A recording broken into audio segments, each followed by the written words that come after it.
I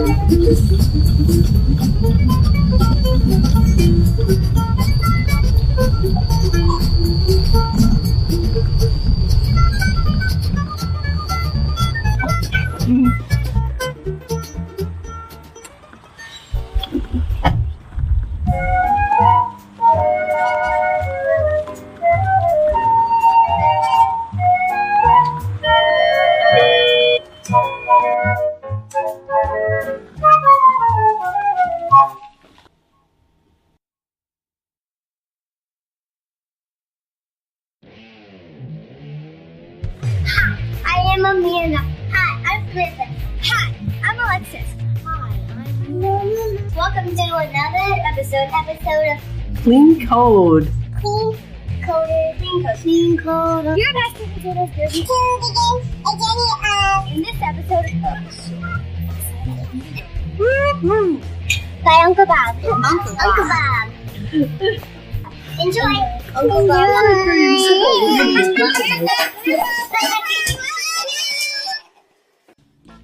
Oh, hi. Glad you're here. Grab a seat. We've got lots and lots of work to do on this payroll project that's due really soon.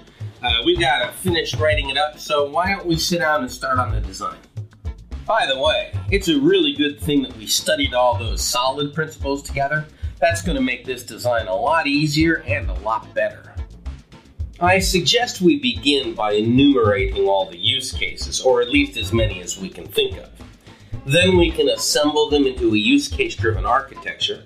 We can choose a couple of use cases and do a deep dive through their design. And in fact, we can implement them to check the design, and then we will repeat that process over and over again until the design and the implementation are complete. So are you ready? Get yourself a cup of coffee, pull up a chair, because it's time for us to jump into the payroll system case study of the solid principles.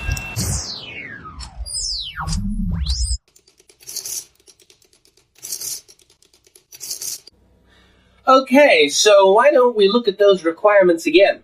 It's a good thing we recorded them back in episode 7. So let's listen to the first part of that recording again, check out the requirements, and see if we can list all the use cases. Some of our employees work hourly, and they get paid an hourly rate. And, they have to submit time cards at the end of every day. So on Fridays, we need to know whether or not they worked more than 8 hours a day or 40 hours a week. Because if they did, well, then they get paid time and a half.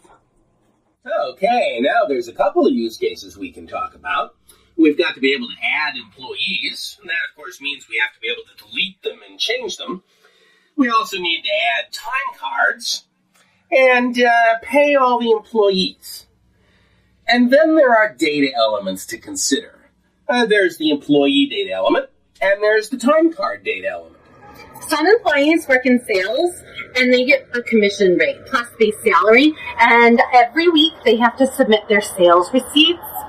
On the first and the third Friday, then they get paid, but it's a base rate plus their commission. All right, well, there's at least 2 different kinds of employees here. There's commissioned employees and hourly employees, and there's a new data entity, a sales receipt. And that implies a use case, a new use case, add sales receipt. These data entities clearly have some data in them. The hourly employee has an hourly rate. The commissioned employee has a base pay and a commission rate. The time card has a date and a number of hours worked. And the sales receipt has a date and the amount sold. The rest of the employees, they're exempt. And on the last working day of the month, then they just get their regular salary. Okay, so there's also an exempt employee who gets paid a salary. We'll call him a salaried employee.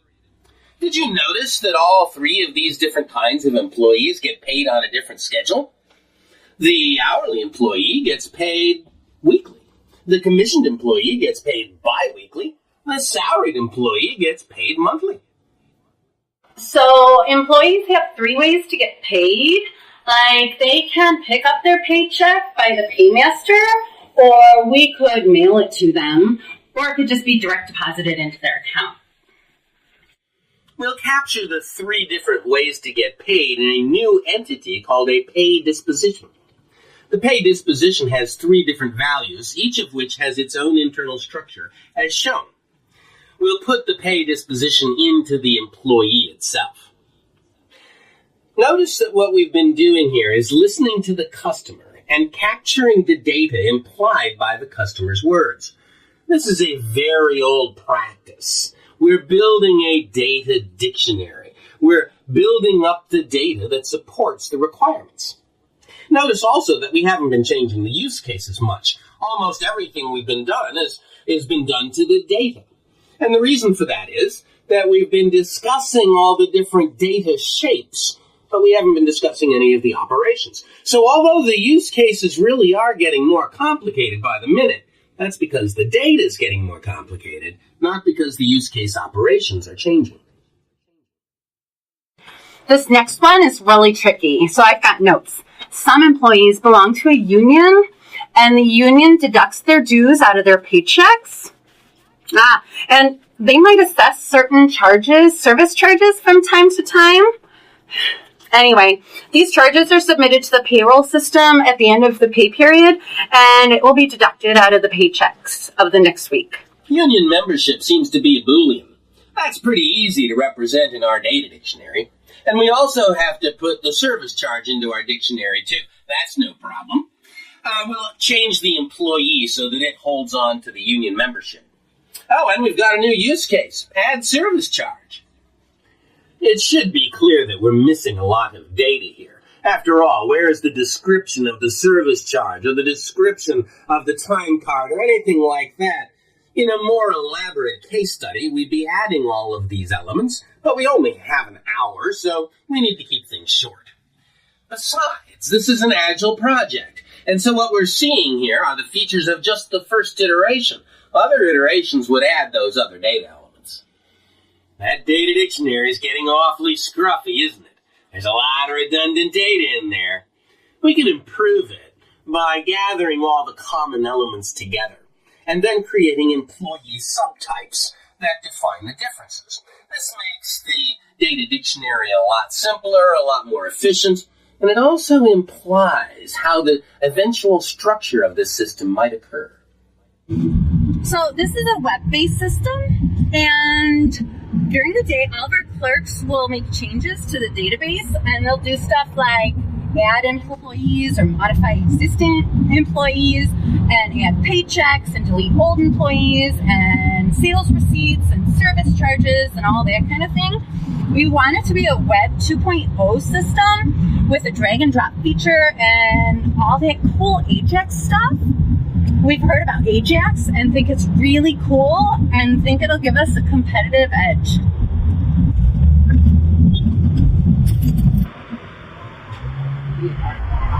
Oh, we also think this should be a service-oriented architecture. We heard about Sawa and really think it's the way to go. We also heard that there's a standard database schema and a service protocol that is developed for payroll systems, developed by ISO-SIPA. And we think it's really important to conform and be ISO-SIPA compliant. Oh, and let me tell you, we need to have these done by next month. And we've heard about the agile practices and methods that they make you go faster. So we want you to use those, okay? Oh my God, I thought we sent these people off on the first spaceship. All of that stuff was architecturally irrelevant. She didn't mention any new data elements. She didn't mention any new use cases. This was all fluff around the outside. We can defer this until much, much later. So now we're going to start a design session. We're going to do that by breaking the requirements down into use cases. And then we'll break the use cases down into a bunch of classes.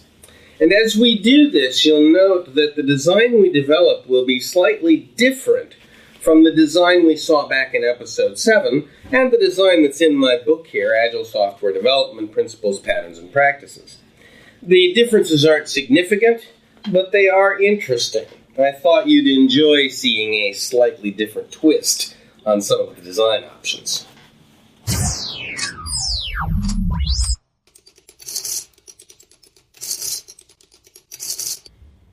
So let's begin with the single responsibility principle. Who are the actors in this application? To whom do our modules owe their allegiance? One of these actors runs the system. These are the guys who sit at the UI and they add employees and change employees and they add time cards and sales receipts and service charges. We'll call this actor operations. Another actor sets the policy and rules for how employees get paid. They want control over how much the employees get paid and when they get paid. Let's call this actor policy.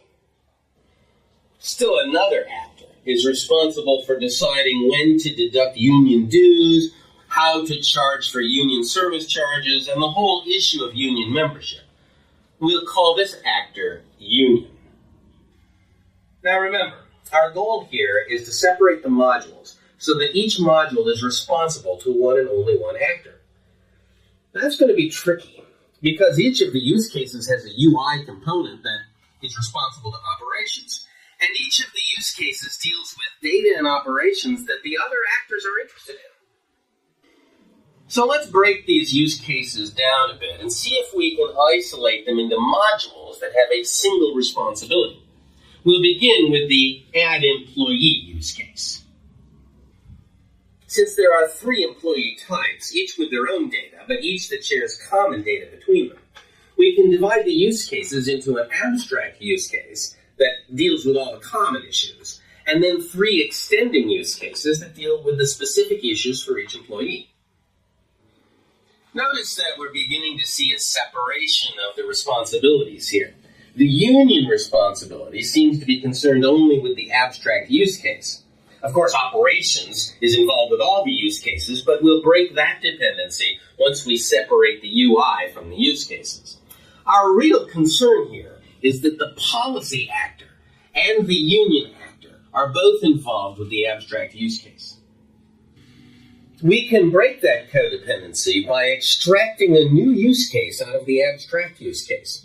We'll call this new use case the set union membership use case, and we'll have the abstract use case use it. That'll separate the policies and the union actors nicely. Notice also that I've eliminated the operations use case from the diagram. That's because we're about to break the dependency on the UI. So here we've translated the use cases into real classes and real data structures. The blue rectangles up at the top are data structures created by the UI and passed down to the rectangles at the bottom, the classes at the bottom, that implement the use case operations. These classes and data structures are codable, and their responsibilities have been separated to the point where they all conform to the single responsibility principle.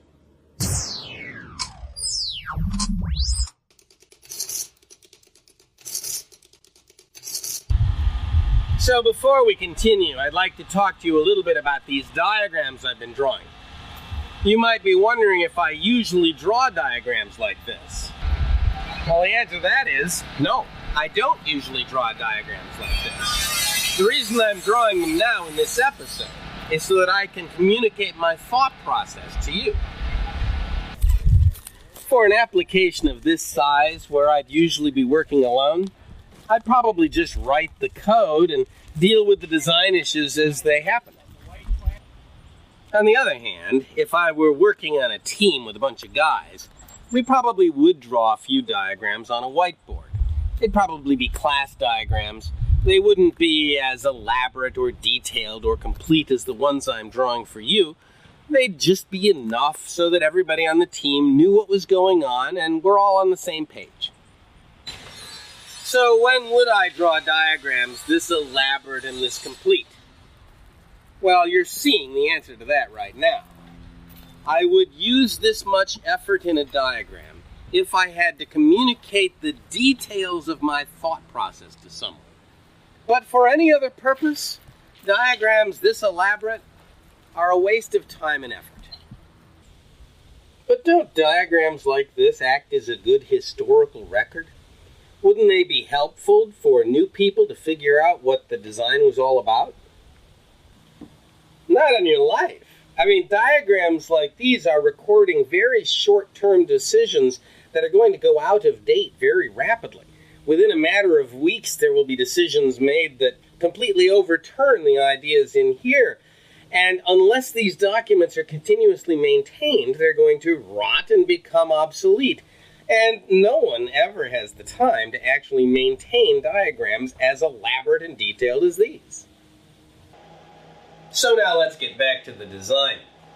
Some of you are probably concerned or confused that I went to all the trouble of creating a brand new data structure and a brand new use case just to solve the union membership issue.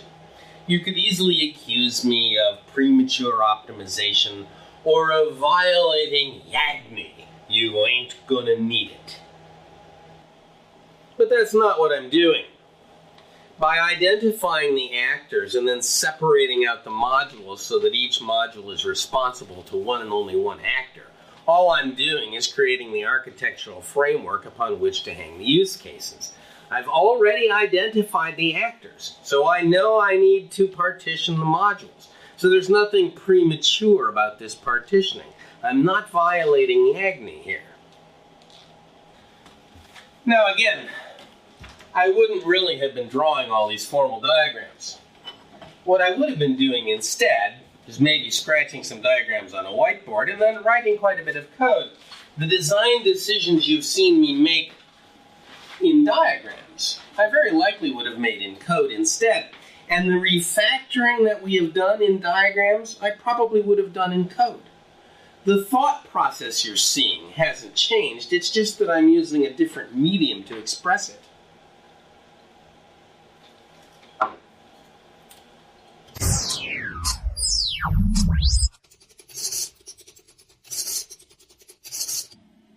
If we put our current design into a slightly larger context, we'll see that we've already got an open-closed issue brewing.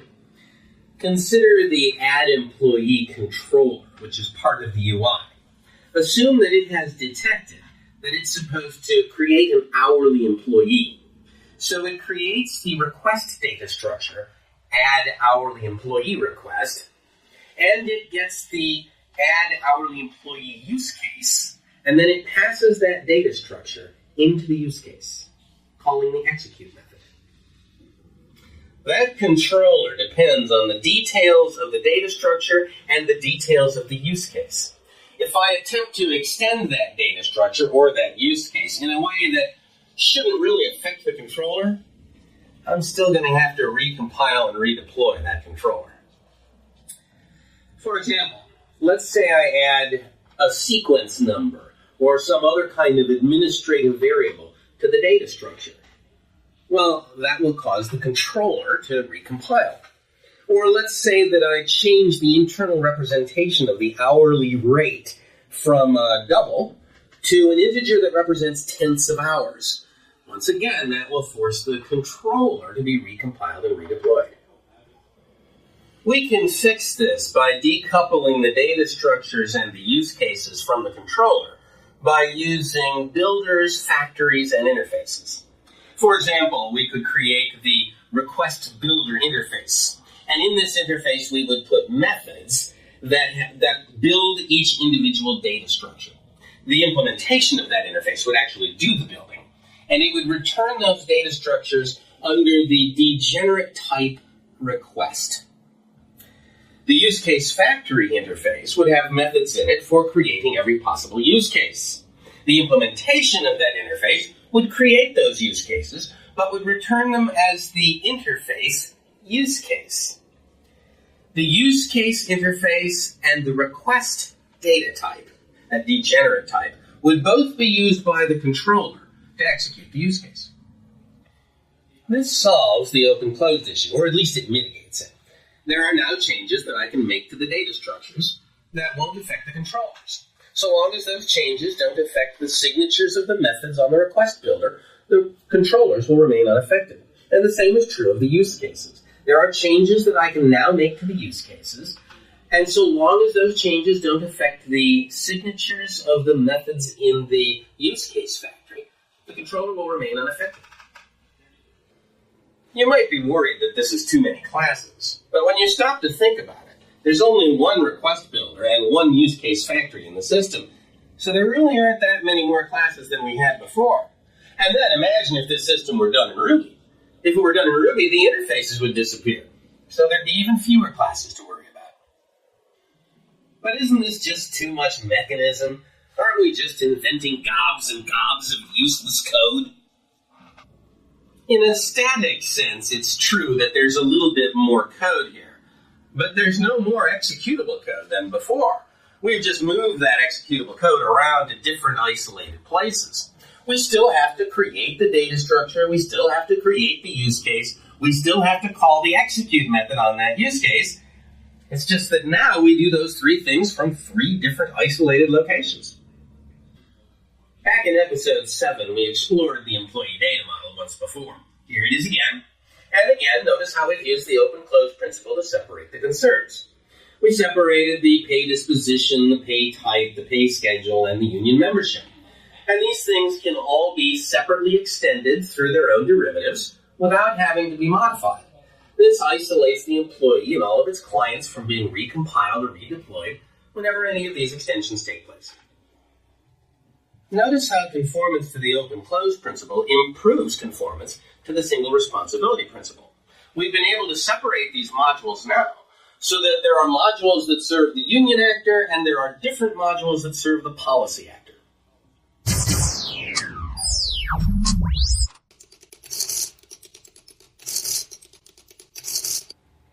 Consider the add time card use case. The use case is pretty simple. It has to fetch the employee from the employee gateway, then it has to create a time card, and then it has to add that time card to the hourly pay type object within the employee. But if you think about it, there's something kind of tricky going on here. How does this use case know that the pay type object held by the employee is an hourly pay type? What method does the use case call to add that time card? So here's one possibility.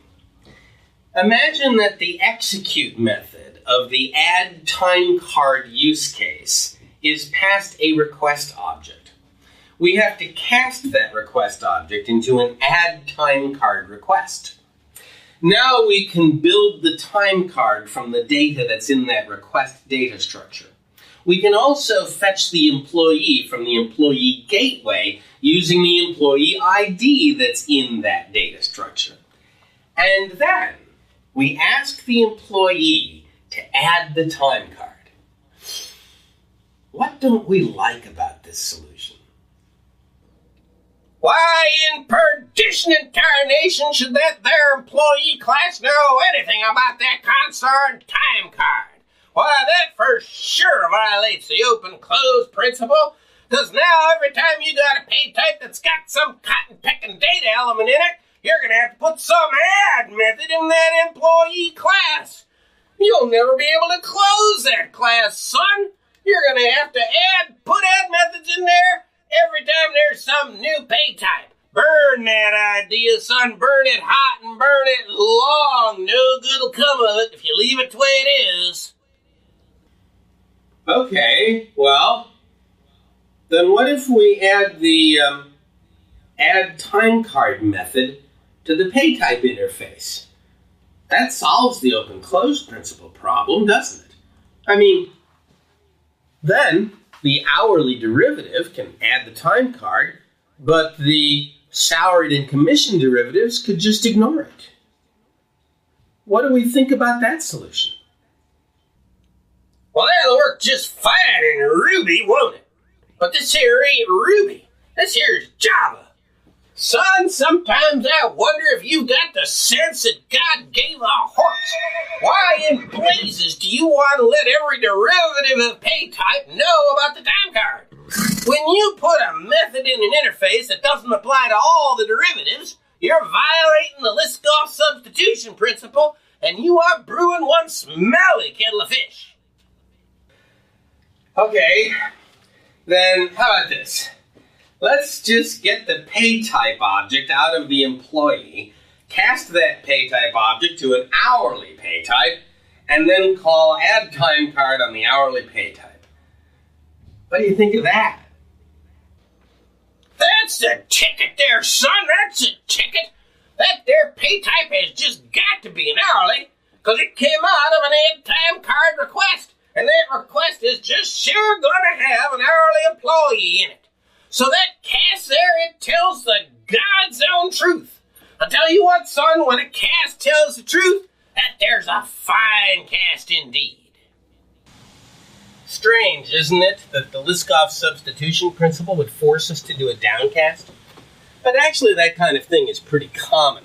After all, we don't want to pollute the base class interface with methods that are specific to one particular derivative. When you know that you are holding a particular derivative, there's no harm in downcasting to it. We can also see the Liskov substitution principle at work in the other business objects within the system. Take, for example, the pay disposition and the pay schedule. The derivatives of pay disposition simply send the employee's pay wherever it's supposed to go. The derivatives of pay schedule all answer the question, is today payday? These subclasses are all orthogonal, but they're also all substitutable. The union membership interface is something of a special case. There's no doubt about what the member derivative does. The member derivative deals with union dues and service charges as we would expect. But what does the non-member derivative do? Well, the answer to that is that the non-member derivative does nothing. It implements the methods of union membership to do exactly the right kind of nothing. Now, I can see some of you guys out there are raising your eyebrows over this one. After all, when a method does nothing, isn't that a symptom of a Liskov substitution violation? Well, yeah, it is usually, but there's a special case. And the special case is when all of the methods of a derivative do nothing. Then you've got something called the null object pattern, which is a pattern that we're going to be discussing in a later episode. In this case, the non-member derivative does nothing in every method that gets called. It has nothing to do for union dues and nothing to do for service charges.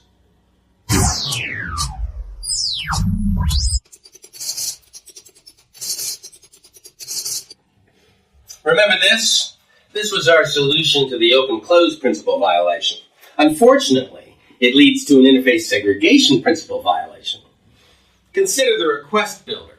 It has methods in it for each of the request data structures. And consider the use case factory. It has methods in it for each of the use cases. And that means that the add employee controller is going to depend upon methods that it does not call. In other words, it knows too much. Now look what happens when we add more controllers. The fanion on the request builder and the use case factory grows. Each one of those controllers depends on the use case factory and the request builder. So as we add more and more controllers, the fanion on those objects grows without bound. Clearly, this much fanion is a problem. It leads to some really nasty issues. For example, every time we modify a request or add a new request, or every time we modify or add a new use case, we're going to have to recompile all the controllers because we have to add methods to those interfaces. And when we recompile and redeploy all the controllers, we thrash the system. This is that strange reverse dependency that comes from too much knowledge. We could solve this problem by using a dynamic language like Ruby, or by using a dynamic interface for the request builder and the use case factory. Imagine that we took the use case factory and we took out all those make methods and replaced them with a single make method that took a string. You'd pass in the name of the use case to that make method, and the implementation of the factory would look at the string and decide which use case to return to you.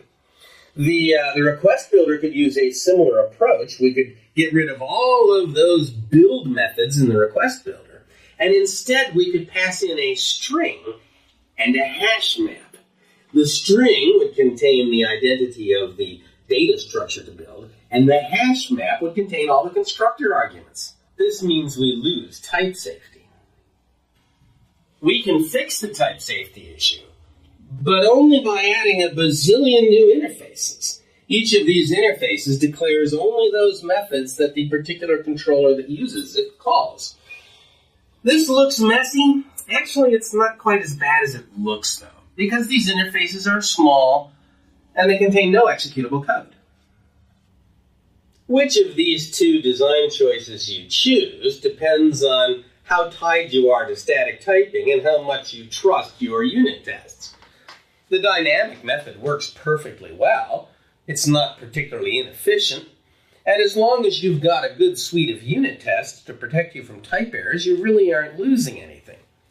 On the other hand, if you're really paranoid about types and you don't trust your unit test, then the bazillion interfaces is probably what you need.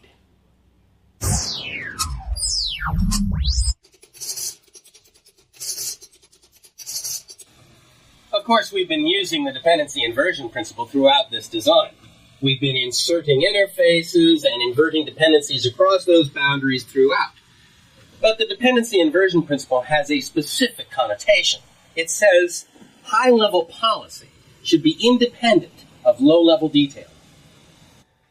To illustrate this special connotation of the dependency inversion principle, take a look at this code. We've seen this code before in episode 7. It is the algorithm for paying an employee, and it's a very simple algorithm. For each employee, if today is when it should be paid, then we will calculate that pay, deduct union dues and service charges, and then send him the pay. This algorithm is true. And yet, look at this algorithm. It says nothing about hourly, commissioned, salary, weekly, bi-weekly, monthly, addresses, union memberships, non-union memberships, direct deposit, or paymasters. The algorithm is the truth. It's the utter truth. And yet it's completely independent of all the low-level details that complicate the payroll application. There's a beauty to this code that's hard to fathom. It's simple, yet it affords endless complexity. It has an elegance that hides all distractions. It says it all without admitting of any detail. It's true, and yet it doesn't equivocate about exceptions or special cases. It says what's true. When you think about beautiful code, this is the kind of beauty you think of.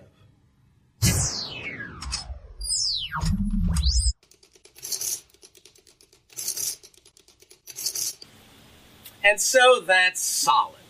We've looked at the solid principles now from top to bottom and side to side. We started with an overview, we looked at each principle in depth, and we ended with this case study about the payroll system. If you followed all these episodes, you should now have a much deeper insight into the issues of software design. But now that you know these principles, how do you use them? Are they laws? Are they rules? Or are they more like guidelines? Each principle illuminates a particular software design issue. Each principle gives you the context for making a decision. You don't have to decide in favor of the principle. Indeed, there are times when you should utterly ignore the principle. However, you should know that you're ignoring it. When you ignore a principle, you should know what principle you're ignoring, and you should have made the decision to ignore it. As an example of the wrong attitude to take towards these principles, allow me to quote Joel Spolsky in an interview he gave to Stack Overflow podcast number 38. So here are Joel's words. Last week, I was listening to a podcast on Hansel Minutes with Robert Martin talking about the solid principles. That's a really easy to Google term. It's object-oriented design, and they're calling it agile design, which it really isn't.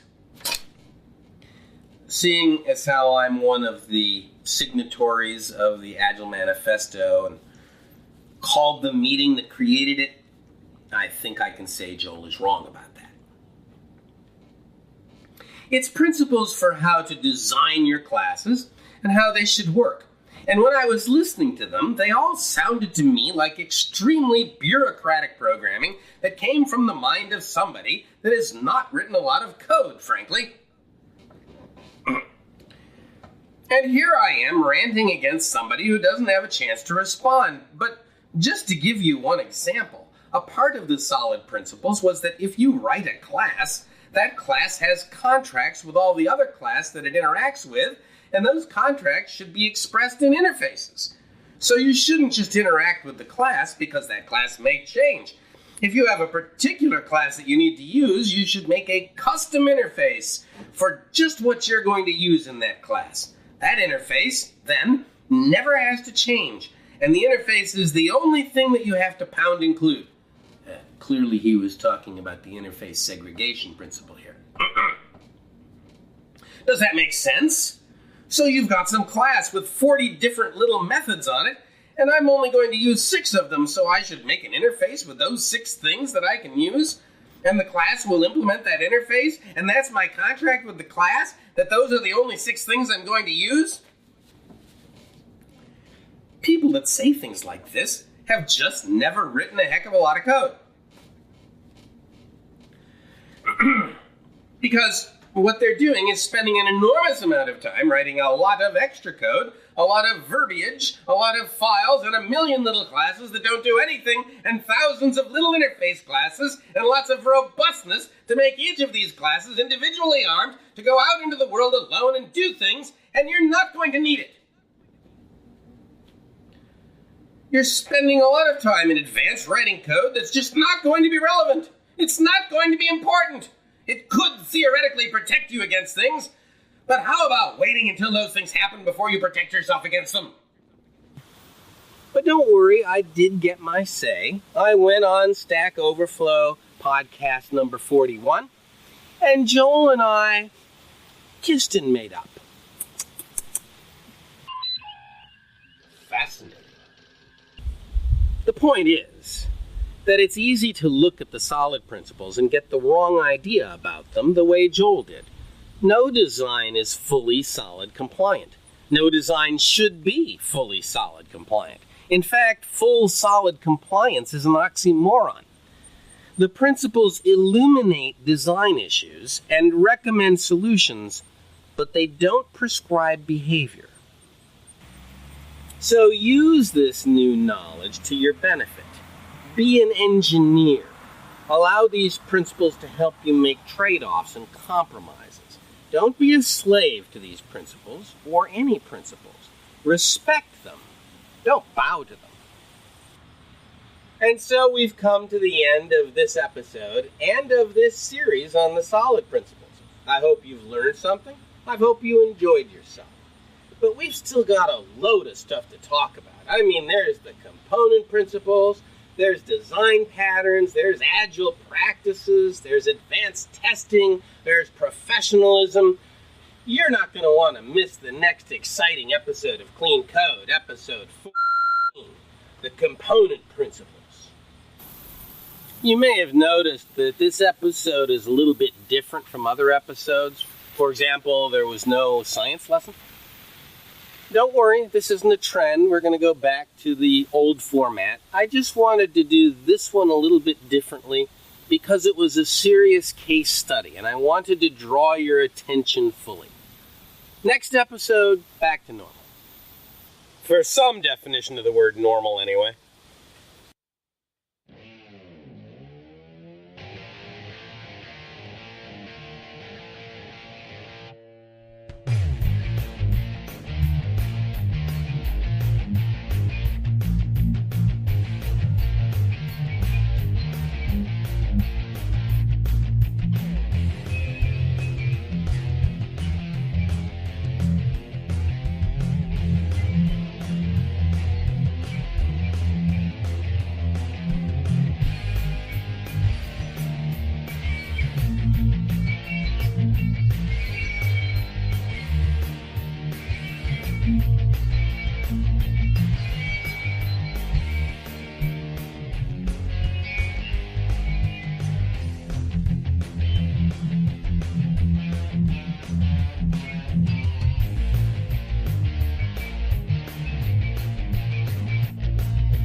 So when would I draw diagrams this detailed and this complete? Well, you're seeing it right now. I would draw diagrams this elaborate if only I had to fly away to an island where there were beautiful women. Remember this? This was our solution to the open-close principle. Open-close principle. I was wondering when these were going to start happening. Yes, well, yes. I know. Okay. We mean no harm to your planet. We mean no harm to your planet. Okay. So here are Joel's worlds. Joel's worlds. Here's Joel's worlds. Okay. You want to go to Joel's world? You want to go to Joel's world? I don't think you'd like it there. It smells bad. Yes. Okay. Very true. Mm-hmm. Okay. Action. Seeing as how I called the meeting that... That was a good meeting, too.